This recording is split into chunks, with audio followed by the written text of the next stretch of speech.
രാമ രാമ ശ്രീരാമഭദ്രജയ. ഹരി ഓം. എല്ലാവർക്കും നമസ്കാരം.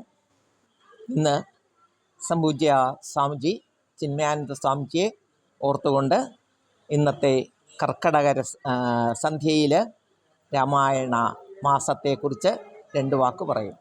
നാം എല്ലാവരും രാമായണ രസം ആസ്വദിക്കാനായി കാത്തിരിക്കുന്നവരാണ്. ഇന്നത്തെ ദിവസത്തിന് ചില പ്രത്യേകതകളുണ്ട്. ഇന്ന് ദക്ഷിണായനം തുടങ്ങുന്ന ദിവസമാണ്. ദക്ഷിണായനം എന്ന് പറഞ്ഞാൽ സൂര്യൻ്റെ ഉത്തരായനത്തിൽ നിന്ന് ദക്ഷിണായനത്തിലേക്കുള്ള, ദക്ഷിണ ദിക്കിലേക്കുള്ള അയനം. ഉത്തരായനം എന്ന് പറയുമ്പോഴത് വളരെയധികം ഓസ്പീഷ്യസ് ആണ്. എല്ലാവർക്കും പ്രതീക്ഷ തരുന്ന നന്മകളുടെ കുറേ നാളുകളാണ്. ദക്ഷിണായനത്തിലേക്ക് വരുമ്പോൾ പകല് കുറഞ്ഞ് രാത്രി കൂടി മഴ, മറ്റു പല പല പ്രശ്നങ്ങളും നമ്മെ ബാധിക്കുന്നുണ്ട്. ഇങ്ങനെയുള്ള സാഹചര്യത്തിൽ നമ്മുടെ ഗുരുദേവൻ 1982 എറണാകുളത്ത് വെച്ച് നടന്ന വിശാല ഹിന്ദു സമ്മേളനത്തിൽ എല്ലാവരും അവരവരുടെ വീടുകളിൽ രാമായണ പാരായണം നടത്തണം എന്ന് സ്വാമിജി എല്ലാവരെയും അറിയിച്ചു.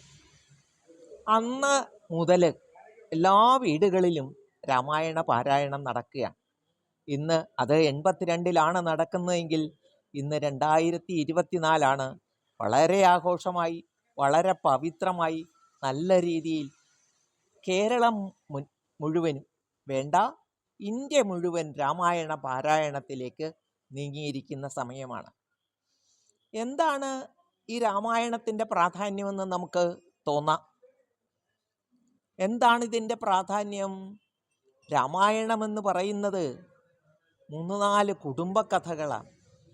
ആ കുടുംബങ്ങളെല്ലാം തന്നെ സ്നേഹത്തിന് വേണ്ടി മത്സരിക്കുന്നവരാണ്, സ്നേഹം കൊടുക്കാനായി മത്സരിക്കുന്നവരാണ്.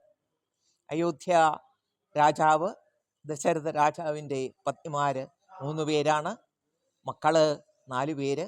അവരെല്ലാവരും തന്നെ സ്നേഹം കൊടുക്കാനായി മാത്രം. നമ്മുടെ ഇന്നത്തെ കലിയുഗത്തിൽ കിട്ടാത്ത ഒരു കാര്യമാണ് സ്നേഹം.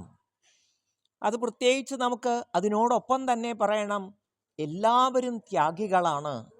രാജാക്കന്മാർ, പുത്രന്മാർ, അമ്മമാർ എല്ലാവരും ത്യാഗികളാണ്.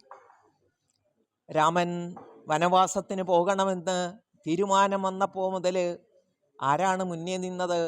ലക്ഷ്മണൻ, സഹോദരനായ ലക്ഷ്മണൻ മുന്നേ നിൽക്കുന്നു. തൊട്ടുപുറകെ ഇറങ്ങി സീതാദേവി. ത്യാഗമാണ്. സ്വന്തം ഭർത്താവിന് വേണ്ടി ത്യജിക്കാൻ, കുടുംബത്തിന് വേണ്ടി ത്യജിക്കാൻ തയ്യാറായ കുടുംബങ്ങളെയാണ് രാമായണത്തിൽ നാം കാണുന്നത്. ഇവിടെ നമ്മൾ കാണുന്ന ഒന്നുണ്ട്, മന്ധര, കൈകേയിയമ്മ. അങ്ങനെ 2 കഥാപാത്രങ്ങളെ എന്തിനാണ് അവിടെ അവതരിപ്പിച്ചിരിക്കുന്നത്? ഇത് നമ്മിലെ അസുരഗുണങ്ങളാണ്. ഈ 2 കഥാപാത്രങ്ങളായി കാണിച്ചിരിക്കുന്ന നമ്മുടെ ഉള്ളിൽ തന്നെയുള്ള 2 അസുര ഗുണങ്ങളാണ്.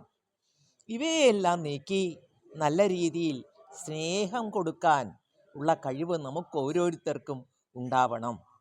അതാണ് രാമായണ പാരായണം. ഇതിൽ രാമായണത്തിൽ പ്രത്യേകമായിട്ട് ഇനിയൊരു മാരീചൻ്റെ സാന്നിധ്യമുണ്ട്. ആരാണ് മാരീചൻ? മാരീചനും ഒരു അക്രമവാസന കാണിക്കുന്ന ഒരു മൃഗമാണ്. എവിടെ നോക്കിയാലും ഇന്നത്തെ ലോകത്ത് എവിടെ നോക്കിയാലും കിഡ്നാപ്പിംഗ് ആണ്. മാരീചനും അത്രമാത്രമേ ചെയ്തുള്ളൂ. ഇന്ന് മാരീചന്മാർ വളരെ കൂടുതലാണ്. രാമായണ കാലത്ത് നമ്മളെ പരിചയപ്പെടുത്തിയത് ഒരു മാരീചനാണെങ്കിൽ ഇന്ന് മാരീചന്മാർ വളരെ അധികമാണ്. നാമൊക്കെ മാരീചന്മാരിൽ നിന്ന് രക്ഷപ്പെട്ട് ആ സീതാദേവിയെ പോലെ, ആ ദശരഥ മഹാരാജാവിനെ പോലെ, ശ്രീരാമനെ പോലെ, ലക്ഷ്മണനെ പോലെ ആരായി മാറണം? സ്നേഹമുള്ളവരായി, സ്നേഹം വിതരണം ചെയ്യാൻ തയ്യാറായി, ത്യാഗമുള്ളവരായി മുന്നോട്ട് പോകണം. ഇനി നമുക്ക് മറ്റൊരു കാര്യം കൂടെ ചിന്തിക്കാം. 14 വർഷത്തിന് ശേഷം രാമനെ സ്വീകരിക്കാനായിട്ട് നന്ദിഗ്രാമത്തിൽ തയ്യാറായിരിക്കുന്ന ഭരത ശത്രുഘ്നന്മാർ, അവർ സിംഹാസനത്തിലാണ് പാതുകം വച്ചിരിക്കുന്നത്. കാത്തിരിക്കുകയാണ്.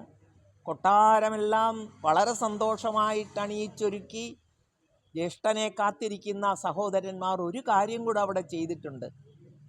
ഒരു ചിതയും കൂടെ ഒരുക്കി വെച്ചിട്ടുണ്ട്.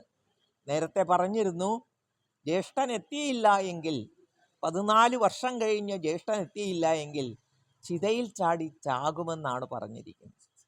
അത് അച്ചട്ടാക്കുന്നതിന് വേണ്ടി ജ്യേഷ്ഠൻ വരാൻ താമസിച്ചു പോയാൽ ചിതയിൽ ചാടാനായി തയ്യാറായി നിൽക്കുന്ന തപസ്വികളായ സഹോദരന്മാർ ഈ കുടുംബകഥ വായിച്ച് നാം ഓരോരുത്തരും ആ രാമായണ കഥയിലെ കഥാപാത്രങ്ങളായി തീരട്ടെ എന്നൊരു പ്രാർത്ഥന എനിക്കുണ്ട്.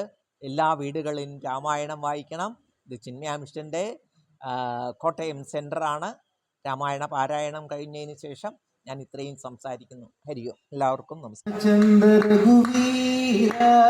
രാമചന്ദ്ര രണധീര രാമചന്ദ്ര രഘുരാമ രാമചന്ദ്ര പരന്താമ രാമചന്ദ്ര രഘുരാമ രാമചന്ദ്ര പരന്താമ രാമചന്ദ്ര മമ ബന്ധോ രാമചന്ദ്ര ജയ സിന്ധു രാമചന്ദ്ര മമ ബന്ധോ രാമചന്ദ്ര ജയ സിന്ധു രാമചന്ദ്ര മമ ബന്ധോ രാമചന്ദ്ര ജയ സിന്ധു രാമചന്ദ്ര മമ ബന്ധോ രാമചന്ദ്ര ജയ സിന്ധു രാമചന്ദ്ര രഘുവീര രാമചന്ദ്ര രണധീര രാമചന്ദ്ര രഘുരാമ രാമചന്ദ്ര പരന്താമ രാമചന്ദ്ര മമ ബന്ധോ രാമചന്ദ്ര ജയ സിന്ധു